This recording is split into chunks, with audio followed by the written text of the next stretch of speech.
Stolz. I was born in southern New South Wales on a small farm about halfway between Albury and Wagga. My father was a farmer and my mother was a teacher before she was married. I went to a small one-teacher primary school and never had more than 15 students there. This was during the war years, and the principal, there was only one teacher, I did first class and then he put me into third class. So even though I was 6 when I started, it meant when I was in the last year of primary, sixth class, I was only 11. And there was talk, therefore, that I was a bit young for high school and probably should do year 6 again. But I had a very good teacher who'd been in the war in 1946, 46, and he encouraged my parents to let me sit for a bursary exam, and I guess to our surprise I was granted this bursary to go to Albury High School. Albury is about 60 kilometres away, and you could get there by train. And there was a hostel, a boys' hostel. And so it was decided that even though I was only 11, that I should go straight away. So what I used to do once a week on the Monday, catch the motor train into Albury, stay at the hostel during the week and then come home on the weekend. So I did that for 5 years. Fortunately, when I'd been at primary school, I'd learned to read pretty quickly, and so I've always been a great reader. I found that once I got I got a bit homesick to start with, but once I got used to it, I liked it because I didn't have any brothers. I had 3 younger sisters, and so at the hostel meant I had a lot of other young fellows, boys.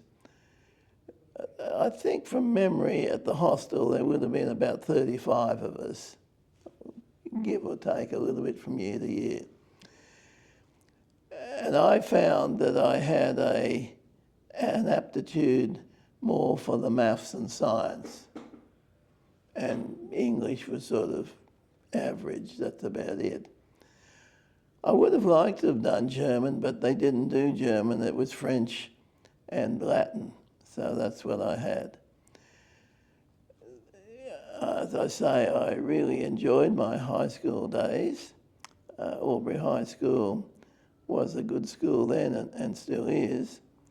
And once I'd adapted, I found it was really very enjoyable. Then my mother and I would speak from time to time, what should I do when I left school? Now, at my little primary school, there weren't many, there were only 3 or 4 boys, and we're all going to be farmers. So always it was, am I going to be a farmer or a teacher? Because Mum being a teacher.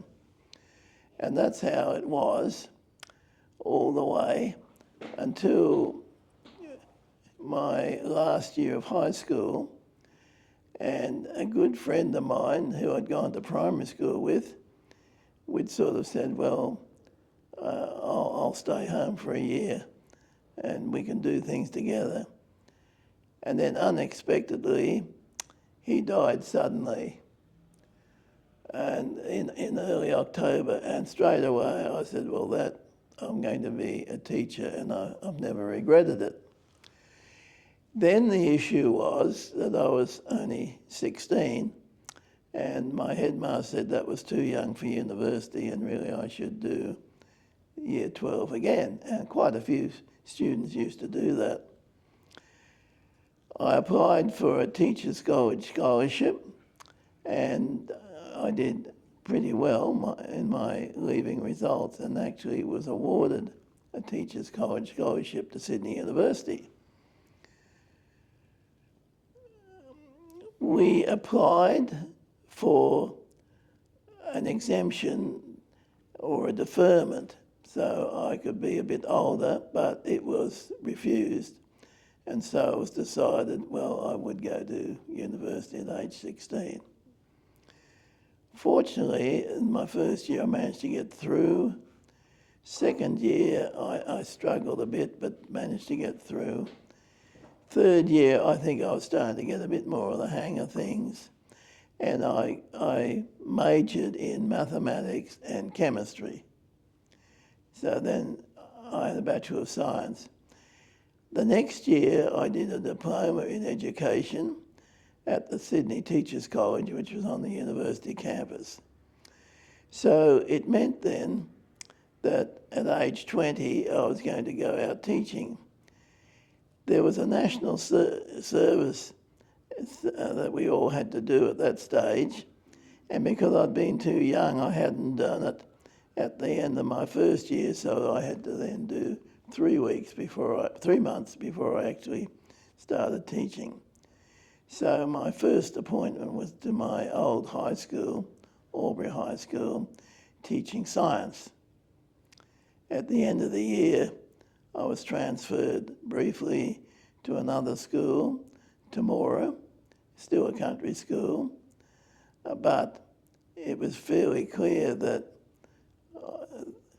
there wasn't enough science for me to teach, and so it didn't altogether surprise me that after about 10 weeks I was sent to another country town, small country town, Gilgandra, and that's where I spent the next 3 3¾ years teaching science and a little bit of maths.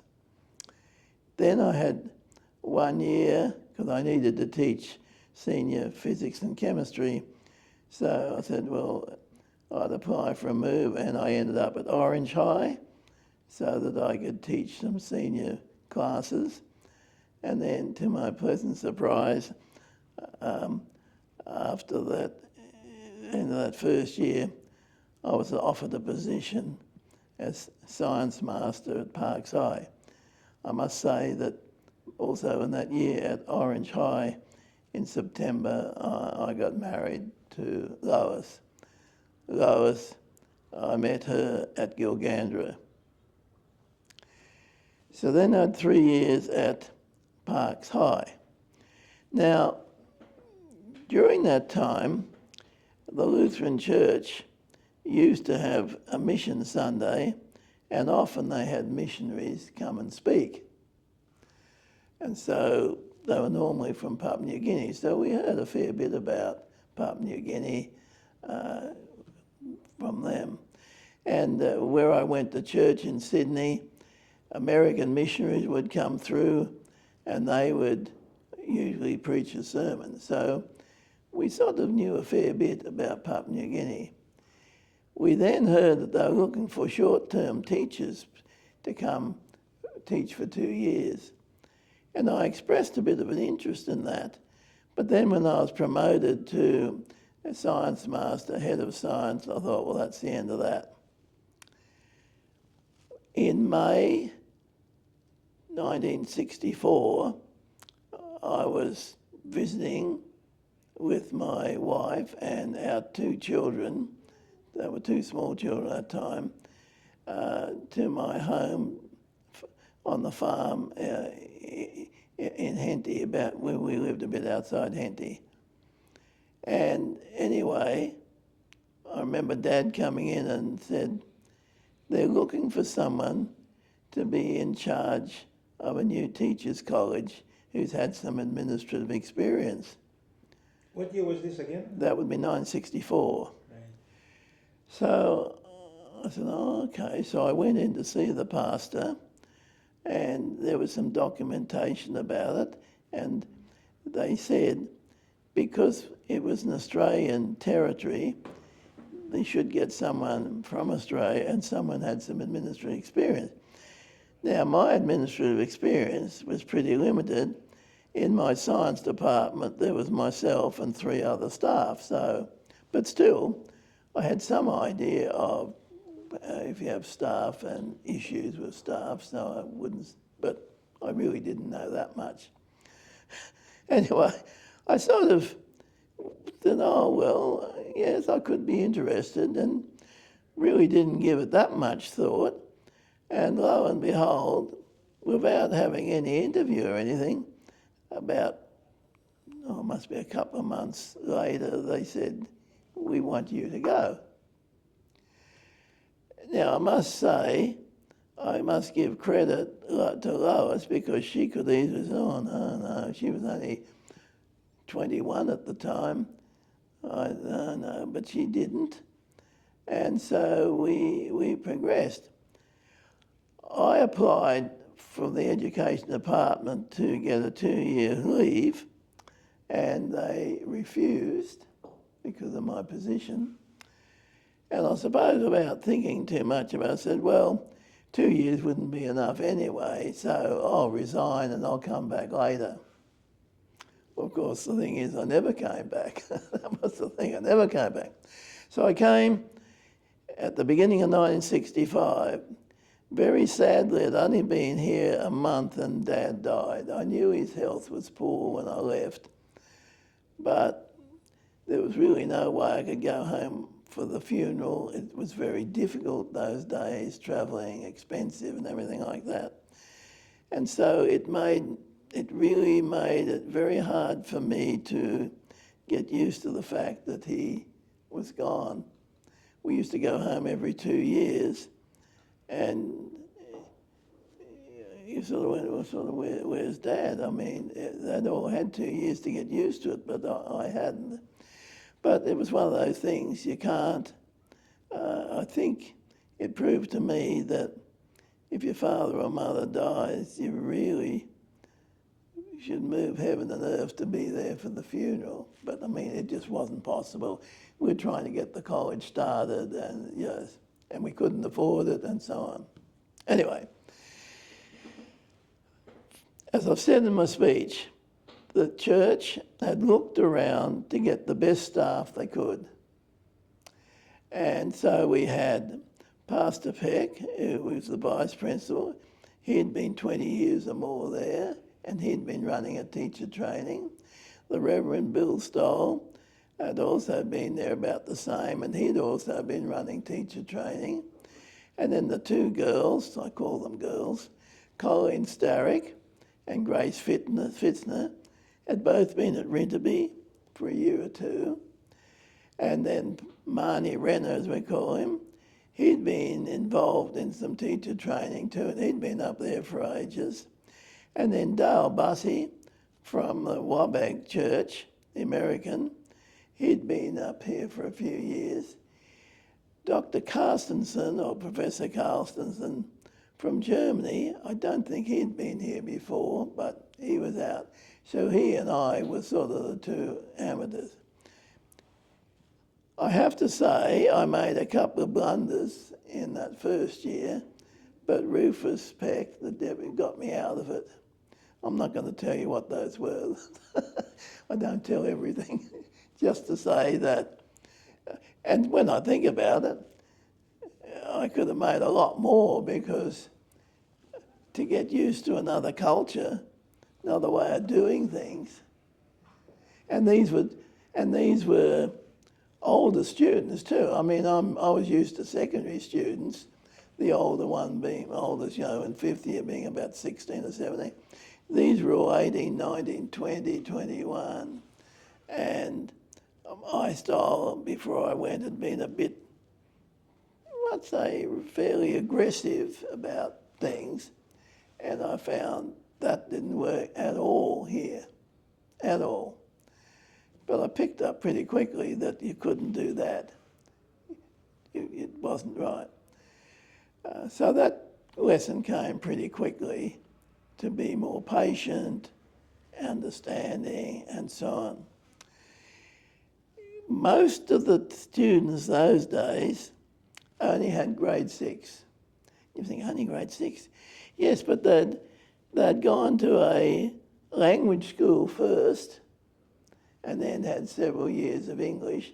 So 18, 19, and very, intelligent. I can remember a couple of the girls were very intelligent. So the fact you might say only year 6, it didn't mean that they didn't know anything. It's just the way things had been. So most of them in that first year would have been grade 6. Some had had a year or 2 of secondary. You might say tried grade Form 2 and didn't succeed, and so came. And they would have been 20, 21 or something, 22, something like that. I don't think in that first year we would have had anyone who had done Form 3. I may be wrong, but I don't think so. If you passed grade Form 2, you became a B teacher and could teach up to grade 6. We had maybe very few. I don't think we had anyone in that first year that had Form 3. However, if you had only had grade 6 and had 1 year, technically you're only allowed to teach Prep 1 and 2. Well, that's all very well, but what happens when you've got grade 3, 4, 5? And so very early on we said, look, we will look to some of the better ones and have them come for 2 years, and then they can teach grade 3 and 4. I've got it in my speech, but I can't remember now. I think how many actually did graduate. I think it was 50 or 60, and the rest were going to stay for another year. What were some of the greatest challenges you faced in establishing the college? Well, the thing was that we're still building it. That was one of the big challenges. When we got there, the desks weren't there. The mess wasn't ready. The girls' dormitory wasn't ready. So Rufus being there for years, for the girls, I keep calling them girls, sorry if that's inappropriate these days. I mean, they were young women, but we call them girls, if you pardon my use of the word, but that's what we said at the time. You'd get into trouble if you said girls now, probably, but I'm saying what we would have said then. He just went across to Ampo and so on, and yep, that's all right. That girls can stay there, because he just took a mat along and slept in the laundry or something like that. So I would say for about the first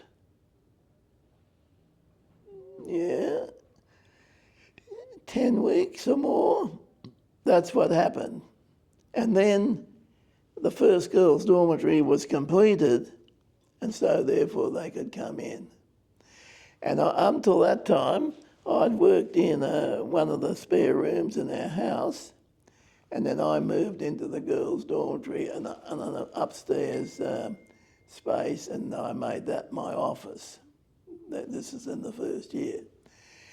The mess wasn't there, so Rufus went down to Booty Bum and found a couple of fellows to come up and put 2 coppers out in the open, and they sort of cooked rice in one and whatever in the other, maybe a bit of everything, who knows what. And the students filed past with their tin, whatever they had to gather. And one end of the mess, the tables and chairs were there, so they would go in there. And that's where we used to do our devotions and so on like that. So it worked. The other thing was the desks hadn't arrived. So again, Rufus was, he'd been around for a while. So we just got a couple of trestles and put a board along and sat there and used a couple of the spare dormitory rooms as offices, as classrooms and so on. So we managed. So this was showing me right away how you can get by fairly simply if you have to. So off we went, and so that first year rolled along pretty well.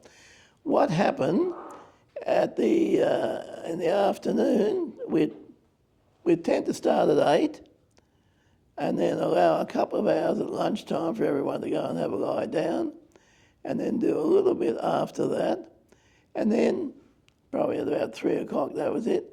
And then we used the men, the boys, call them boys, the males, to help dig trenches, toilet trenches and what have you. I don't know whether you'd be allowed to do that now, but I'm telling you what happened then. Then for cutting the grass, they use these sarafs. You're familiar with the saraf, where it's a blade, a bit sharp, and then it can cut the grass. So right away, all the students were given some kind of a job, cleaning, what have you, after, and also, where it was possible, help out a bit with the building. But mainly, it was digging these trenches for the toilet system. So that was the end of the first year, and then the big opening was in November. We prepared a booklet for it, and it went all very well. I can't remember now the second. Okay, that was 1965. 1966, Martin Luther Seminary started, and by that time we had a spare classroom block, and so they actually came and started, and they only had a small handful of, I don't know, a dozen or more, if that. So they shared with us, I don't know, for 2 or 3 years anyway, without a large number of students. They managed their way, and we did theirs. And with the mess, they went at the same time, had the meals together and so on. Right away, we wanted them to get out and practice teaching, because it's no good waiting until the end of the year and then send them out to practice teach, and then they find that it's not for them. Most of them were very keen, so the effort was there, but some, through no fault of their own, teaching's just not for them. But because they were determined, and because the system was that their circuit and village had more or less sent them, they felt an obligation to do that. I mean, things have changed now. I'm not sure. I can't speak how things are now, but I'm speaking how it was in those days. We were very fortunate. The Wabag Lutheran Church sent students right away, and CSC sent students right away. At that time, there was really 3 different mission groups until 1966, and then the CSC Lutheran group more or less joined with the LCOM. So there was only 2, and then it left the Wabag and ELC, and which still is the case today. The Wabag Church sent down Dale Bussey, and then from time to time they sent down other lecturers. We're going up to the Enga for a few days, and hopefully I might see some of our former students up there. So that went along. Numbers probably, after that first year, I'm not too sure on what the numbers were. Maybe they were a bit more. At that time, it was only a 1 year? Or? It was the first year was only 1, but after that we said no, it's all 2. Oh, so it was 2 years. After the second year we said no, it's all for 2 years. Yeah. And but the first year was 1 year. Yes, and we only just kept some back. But the second year we said no, they all have to stay, because we needed these people to be able to teach 3 and 4. Right. And the Teacher Education Division at Moresby sort of allowed that, so we can't complain on that. They said okay. I would have thought the second year we would have had maybe 150, and with students staying for 2 years, we probably maybe the third year might have been getting up a bit higher. Whether we quite got to 200, I'm not sure. So we were going along quite nicely. And then the Anglican Church, they had been running a small teacher training, one lecture of about 25. And there was negotiation to say, well, look, can we become a partner? And so that they call them, well, for legal reasons, whatever they said, you'll be an associate partner.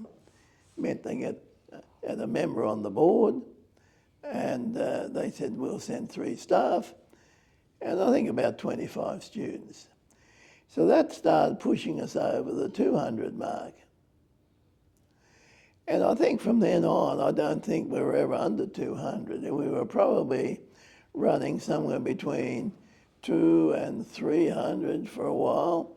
And I do know that towards the time I left, we were definitely over 300. But I can't be any more precise than that along the way this was happening. And I think what helped that, 1970, the national system came in, and so we were able to start getting, Catholic and Uniting coming too. So I think from 1970 on, the numbers would be more like 250 plus. And then it built up. By the time I left, was over 300. And at the same time, we were moving to increase the level of entrance. We started to get more students that had finished Form 3, and then towards the end, we were even getting the few that finished Year 12. Now they all have finished Year 12. So the aim was to lift the level of entrance and get them all there for 2 years. And then since, I think, 2014 now, they've moved it to 3 years and Year 12 entrance. And they get this university status going, I think it'll move to 4 years. I can't say for sure what's going to happen there. As I said, there was always a big emphasis on the prac teaching.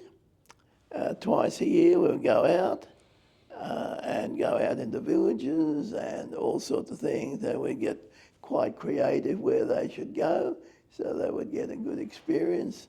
I used to go out to the villages and stay in the village as well. Not necessarily the whole 2 weeks or 3 weeks, but spend some nights there to see. I always took a class myself, but I didn't have as big a load as the rest. Yes.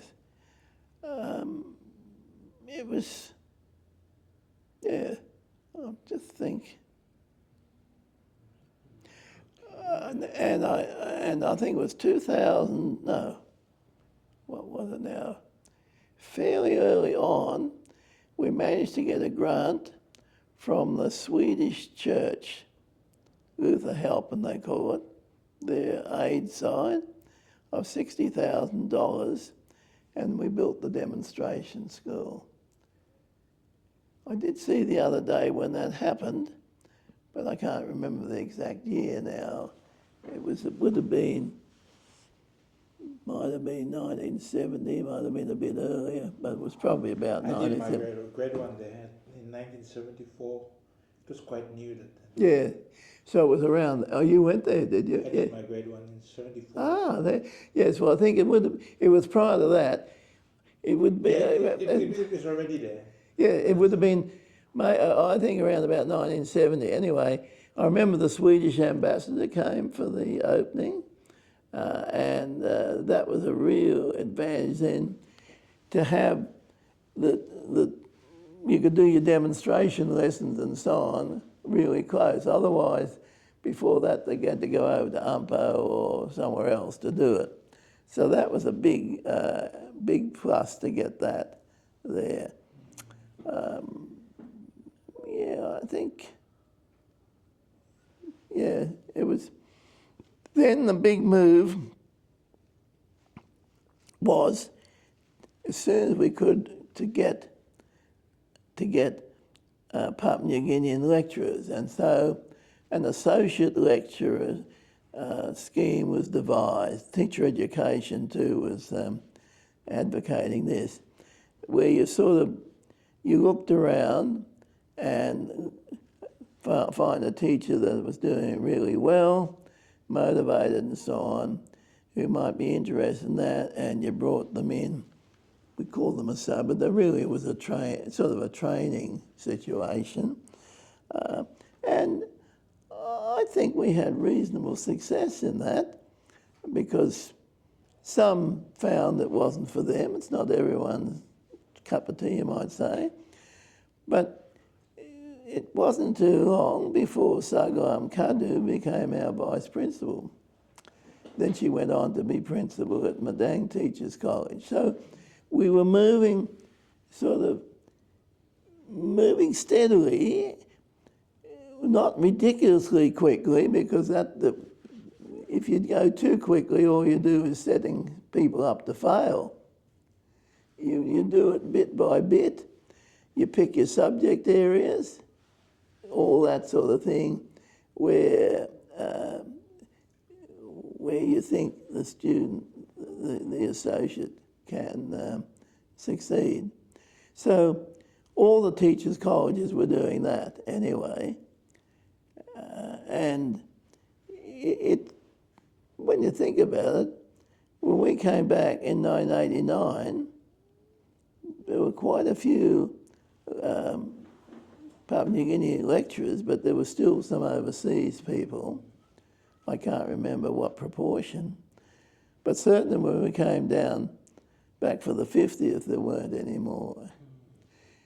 Whether if they become a university, the idea of having guest lecturers from overseas coming in, which they do in universities, maybe they may consider that, they may not. But then it doesn't hurt to have some other outside influence come in. But I mean, first things first, get your staffing done, so they're not relying from overseas to staff things, and go from there. The numbers when I left were over 300. I don't know what they were when we came back in 25, but I do know when we came back in 2015, they had gone way up. And so you can sort of, well, how was that possible? Well, I think it would have been possible because once the 1970 came in, where before was sort of, well, if you weren't a Lutheran or weren't a Anglican, well, why would you come? When the national system came in, then it seemed that a Uniting Church person or a Catholic could say, oh yeah, we'll go there. Even though the Catholics had teacher training colleges, and the Uniting Church did too. But I mean, if you were saying in the Highlands, and I think the Uniting Church one was way over a bow, that's a long way. You think, oh, well, maybe just Lae's here, we can contact, we'll go there. Anyway, whatever it is, it seemed to work because the numbers just sort of kept going up and up and up. Yes. So,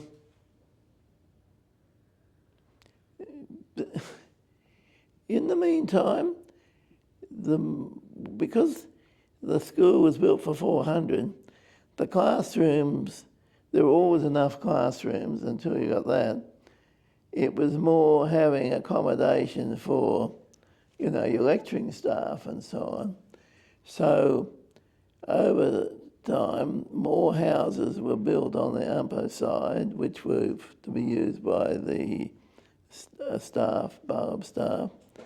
And I think the first one we built was 3 sort of units all together on the Ampo side. How we funded that, I'm not too sure. Funded it somehow or other. Yes. The chapel was the workshop And then when the building was finished, mid-1966, then it was converted to the chapel. We built on both ends. And the Australian church offered us a small loan, which we paid back over 3 years to pay for it. How did you choose the original site, and what was the vision for Balob at that time? Well, the original site was that apparently that working group that met in the early 50s, I think because Morribee is a very strong Lutheran area, so I think that's why, and the reason you can get here by boat and so on, so I think that's why they said Lae would be the spot.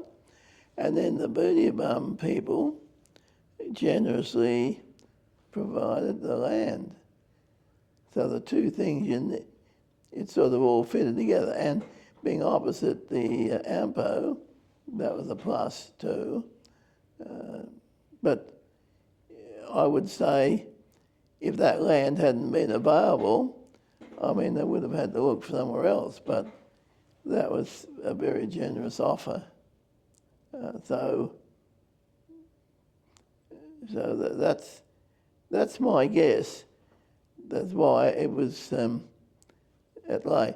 And the same argument, I remember being there, the big argument was when they were going to build the English seminary about where it ought to be. And there were some that said, oh, it should be in the Highlands, and some said it should be somewhere else, and so on. But then what economics tends to win in the end, and that's why Martin Luther Seminary was built here. I think more central, big Lutheran area, that's to do. That's the place to do it. You might say, well, why not Madang? But I don't think there was any sort of suitable property easily available. That was prior to my time, but that's my guessing from what I've been told and what I can see as to why they said Lae. Easier access.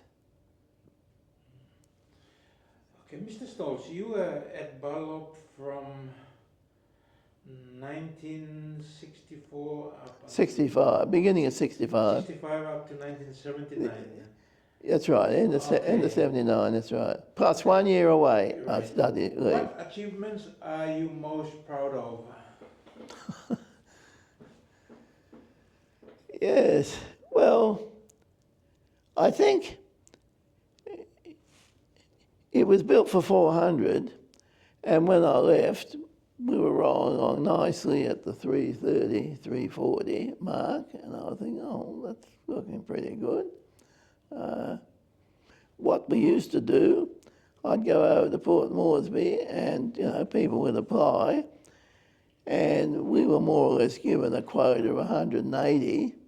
So I used to go 10% over to allow for those who didn't come.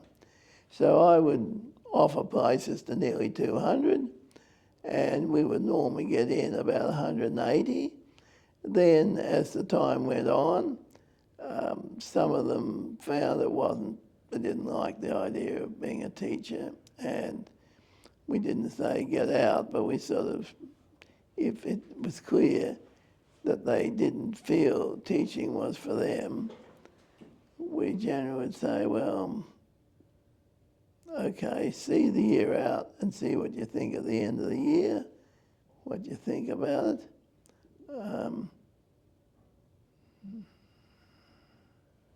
How would you describe the spirit of the students and staff during your time? Well, I can't sort of remember much of that we had any fights. Highland Coastal or Anglican Lutheran or anything like that. It doesn't sort of ring in my brain as about there was any main issue there. I thought the students generally got on quite well with each other. I mean, the bound to be some disagreements. You wouldn't expect otherwise. But I'd say pretty well, they got on pretty well. And, you know, and when Catholics came, yeah, so, uniting shame, no, there wouldn't seem to be any great animosity there that I could see. No, I'm not going to say there was never any physical violence, but I sort of it doesn't ring a bell in my mind, if you know what I mean. All right. So, what values did you try to instill in your teacher trainees? Well, we're very keen to try, and that's why we had a house papa there for a while, and if we were going to have, what's the better word, controls of behaviour, we wanted to fit in more with the normal norms, what the elders might expect and not expect. And the elders generally at that time were pretty strict when it came to sexual matters. So we followed that view. And then I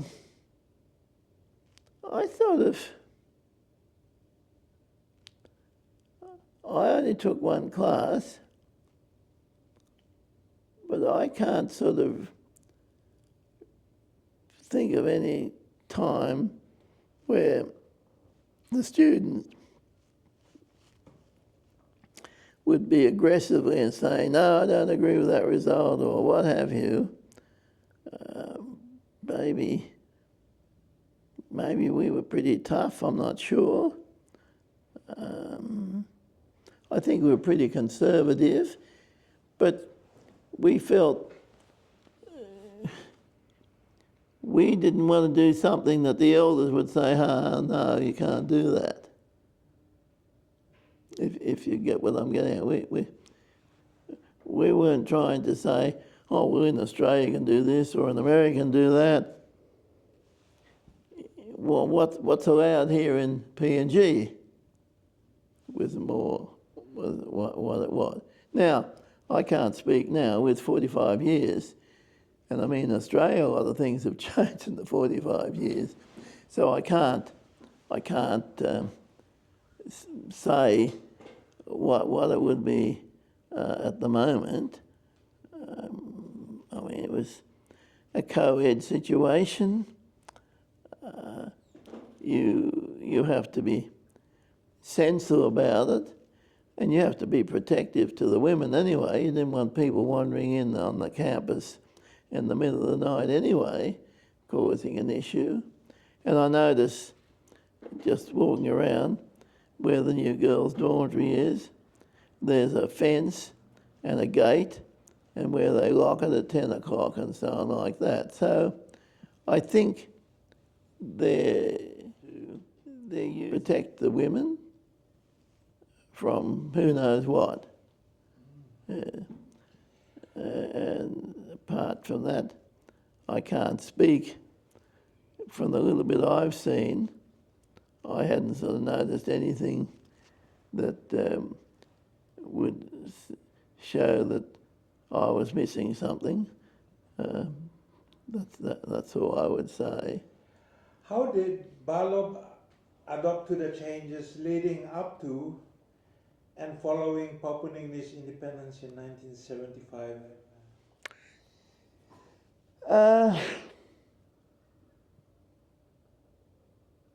Well, see, 1974-5 we were away for 1 year in America. Right. So when I came back, I like everything, it wasn't a revolutionary change. It takes a while to sink in what it means to be independent anyway. When you're used to saying have a colonial power or something, there tends always to be a bit of a hangover. They'll keep doing the way it was done before.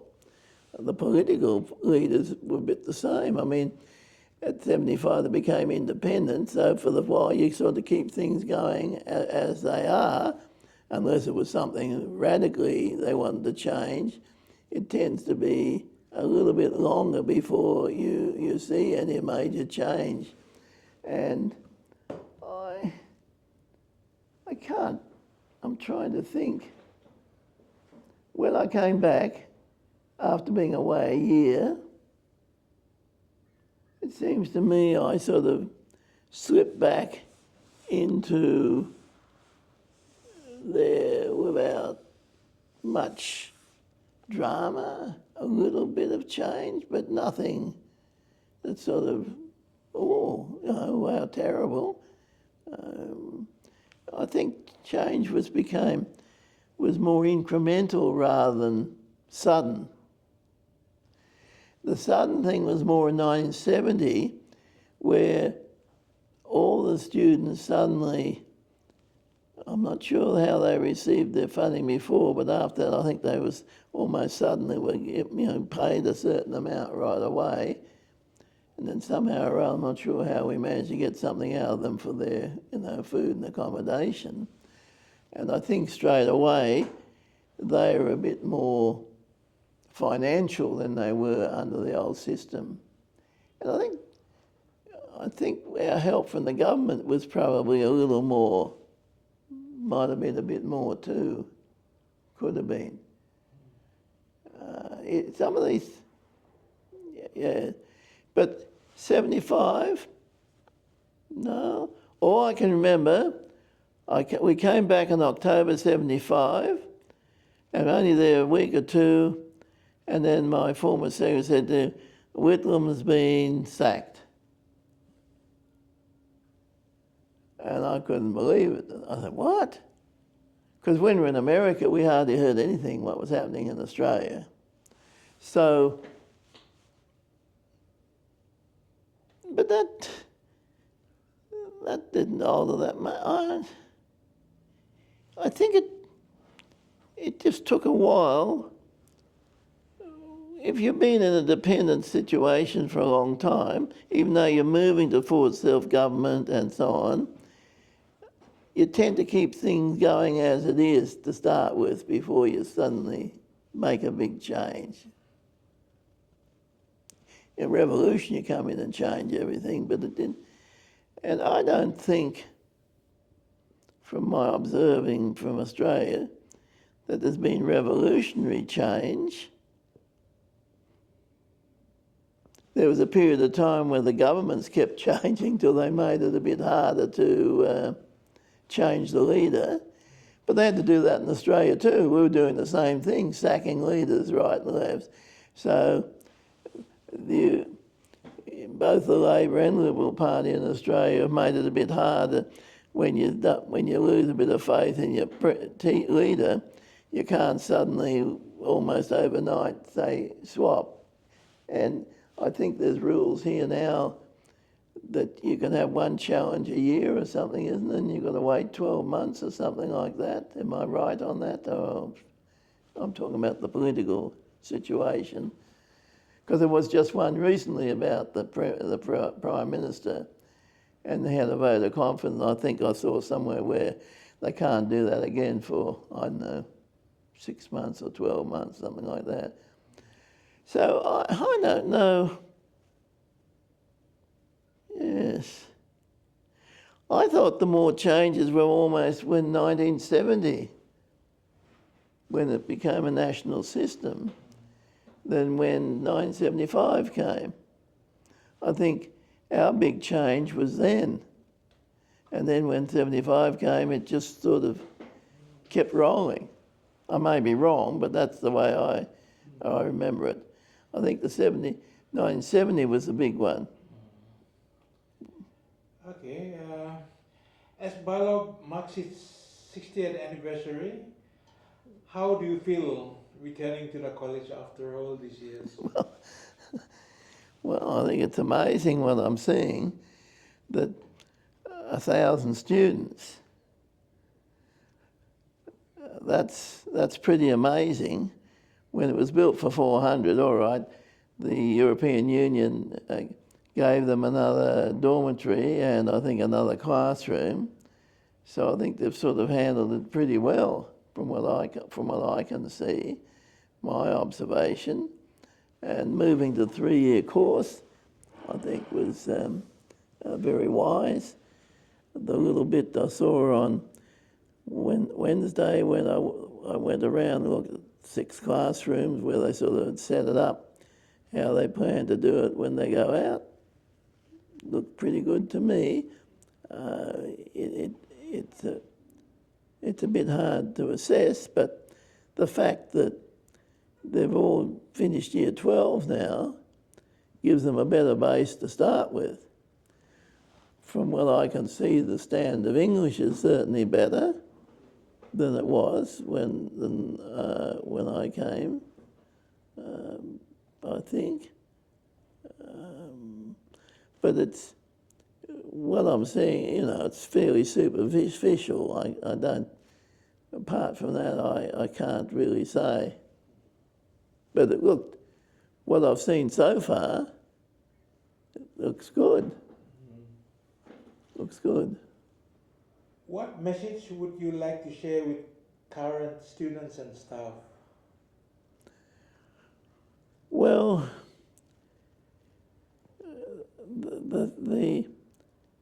the motto is to serve, and we need teachers willing to go out into these places. Like, I was interested, like the Vice-Chancellor, his first postings were pretty remote, quite remarkably remote. And I think a lot of the places are still remote. You have to have teachers that are willing to do that, to go out into those more remote areas. It might think, it's easier to go into town.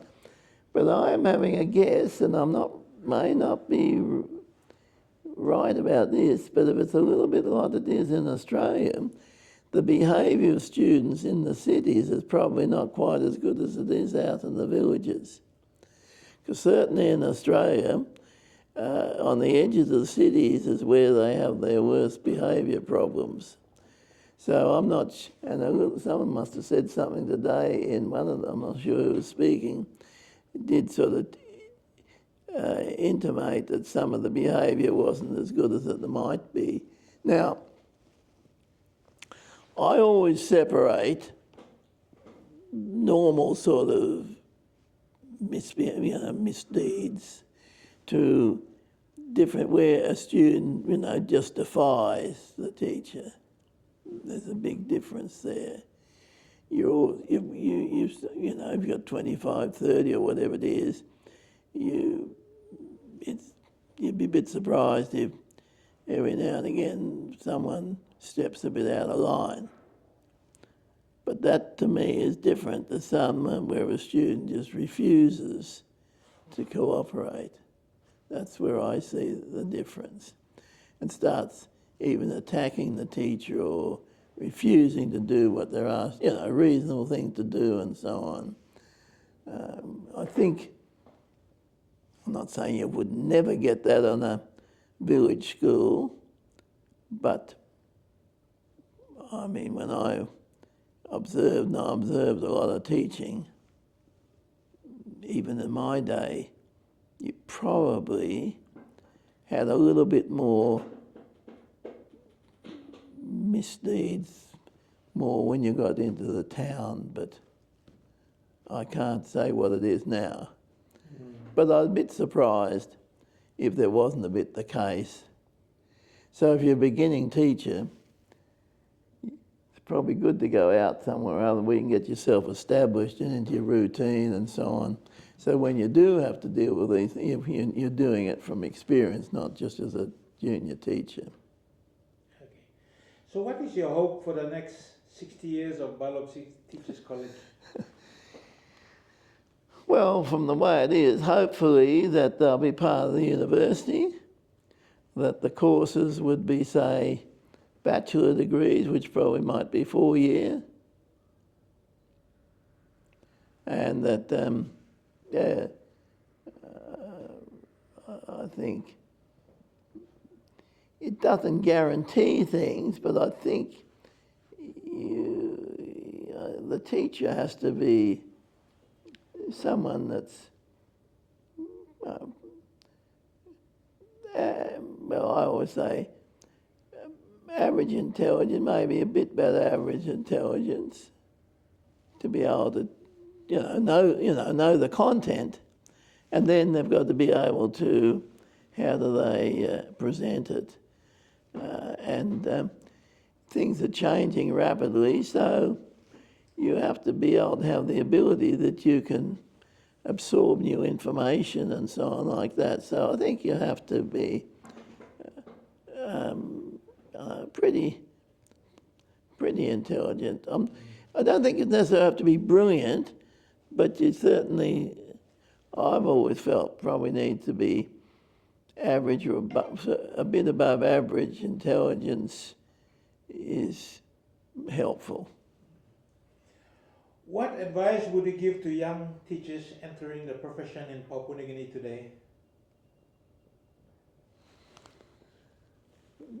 Well, I would say be prepared to go out of town to start with till you get yourself established, get some experience and in a different area, and you learn yourself then. Let's see what else. I think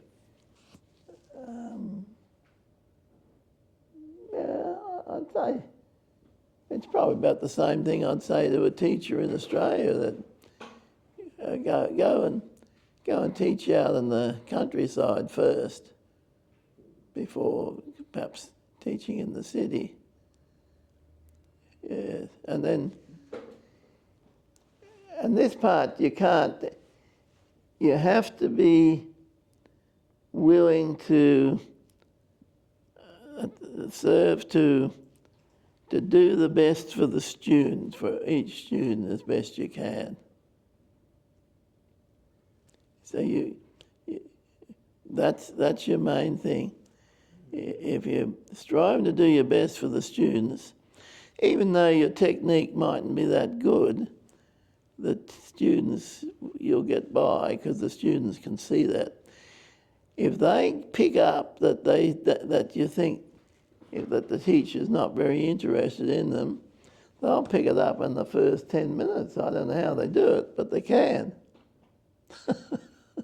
And once you lose that, it's very hard to get it back.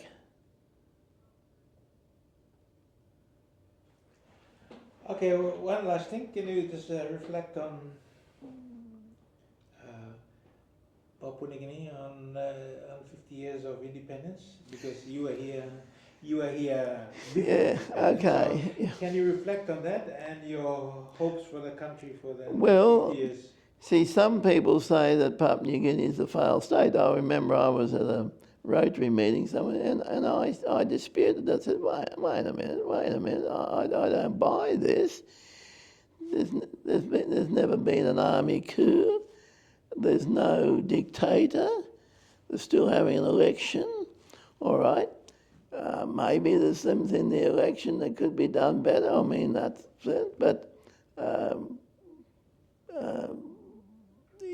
it's still a democracy. It's certainly not a dictatorship. I mean, a dictatorship, you'd be, anyone who said something against the Prime Minister would end up in jail or worse. You look at some of the African countries and see what's what. Having said that, of course, there's a lot of things that could be done better. But you can say that about any country, not just Papua New Guinea.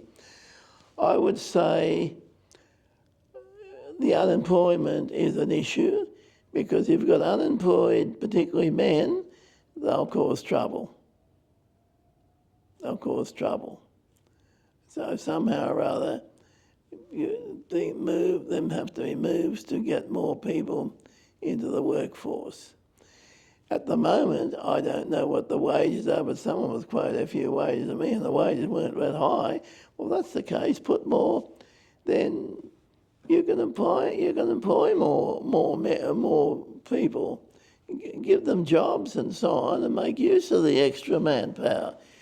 No country can afford to have people sitting around doing nothing. I mean, I'm not talking about old people. I'm not talking about young people.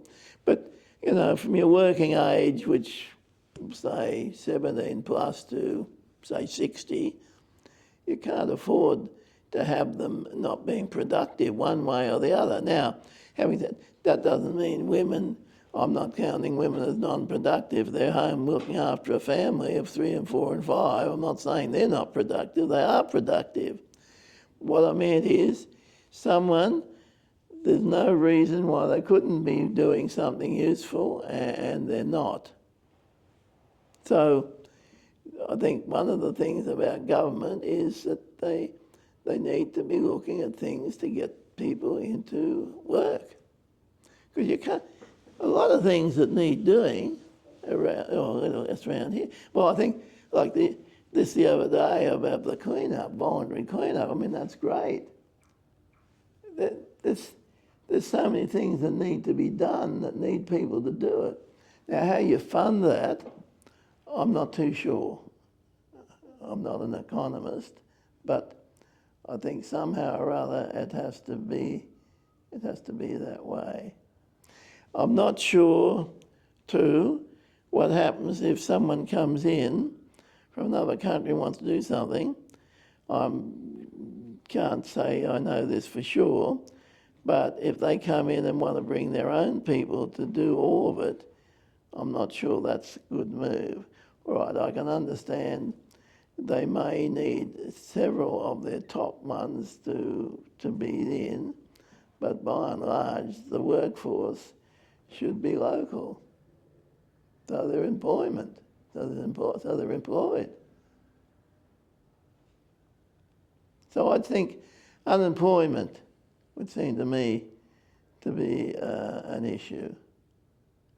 Having said I don't know what the answers are, but I just think do more things to get some use out of them.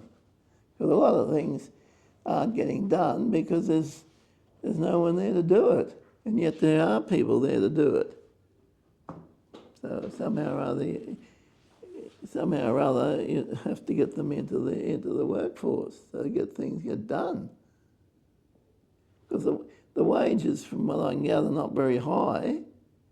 So perhaps there needs to be more effort to get those in. If they're not paying much, well then get more in to do some of the things that need doing. That's all. Anything else you want to say? Either about Balob or about Papua New Guinea? Well, I think we went to the market the other day and very impressed. Food looks as good as ever. So there's really no reason for anyone to be starving. I don't know whether they are, but I hadn't seen it. But someone said, "Oh, there are some, but I'm not aware of it." But there's no reason why there should be, because that was great. And the quality looked very good. So Papua New Guinea is having, certainly at this stage, even with the 12 million or whatever the numbers are, certainly seems to be able to generate enough food to feed itself. And that's always a number one rule, that you can do that. So, as I said in my speech, you won't hear a negative comment from me about Papua New Guinea or its people. Of course, everything's not perfect, but everything's not perfect in Australia either. We've got homelessness, we've got all sorts of things. Every country has some issues. There wouldn't be one where you wouldn't find some issues. Whether there's getting a bigger gap between the haves and the have-nots here in Papua New Guinea, I don't know, but that seems to be appearing to happen a little bit in Australia at the moment. You know, the gap between the better off and the not so better off. I haven't been here long enough to make a comment on here, but it wouldn't surprise me if that wasn't, a little bit of that wasn't coming in, the gap between the better off and the other. But I don't have any real evidence one way or another on that. I'm just guessing that could be the case, because it certainly seems to be happening in developed countries like Australia and America, between those who are in well-paying jobs and those who are struggling to find enough money to pay rent and put a roof over their head. That's certainly the thing in Australia. So, but in the end, I can say that, in the end, it is up to Papua New Guineans to find their own solution, not have them imposed from outside. I think that's a basic rule of independence, is that you have to stand on your own feet.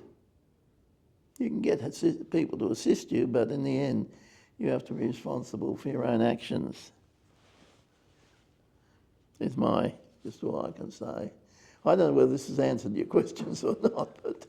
Thank you. Unless you got something else to say. No, I mean, we just... I think most of the questions I want to ask you already answered in your speech. Yeah. So. Yes, well, you can quite welcome to have that speech if you want it. Yeah. Because Brenton will give it to you. No, I've got it on video. So. Oh, you've got it there. Papua New Guineans, as far as I can see, are friendly, very friendly. Been very friendly to us, very welcoming, overwhelmingly so. I mean, it's just been, we are delighted with how we're being received. To me, there's still a good relationship between Papua New Guinea and Australia, which is excellent. Long may that last.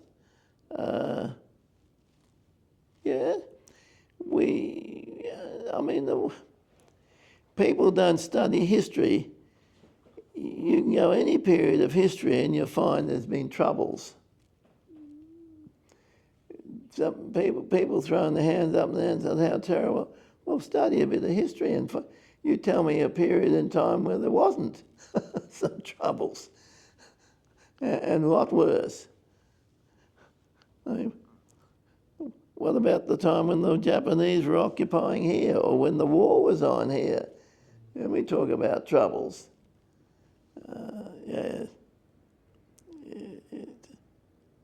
And seeing the young people today, I mean, those young groups, they were really good. And the band, the Bagandi band, I remember Bagandi when we were here. I mean, that was a big secondary school. Someone said it's co-ed now, I'm told. But that band, they were excellent. You don't get as good as that without a lot of practice. Exactly. No, the whole lot was excellent. Really good. Well, we found that on Sunday. We went to church, and the Sunday school, Balob Sunday School, and they had some secondary ones involved. They were excellent. Yes. No.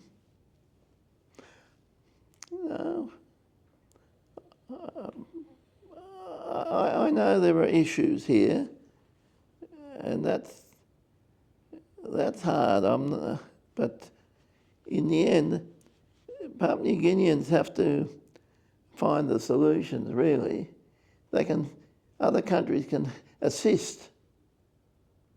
They can assist, but they really can't solve them for them. It's the Papua New Guineans and their leadership that have to do that.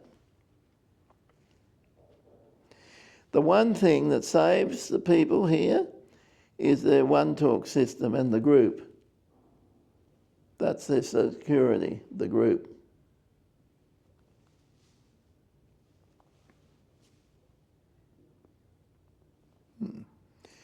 Australians are much more individualistic. I think what I've seen of Balob so far, it's moving along very nicely. Yeah, it was very moving when you had tears when you Yeah. spoke. Yeah, it's just, But it is a fact, it was life-changing. yeah. So I owe a vote of thanks to Papua New Guinea for that. That's what I suppose I was trying to say.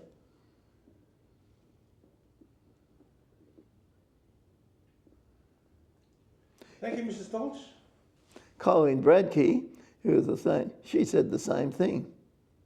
She got more Papua New Guinea did more for her than she did for Papua New Guinea, and I would say the same.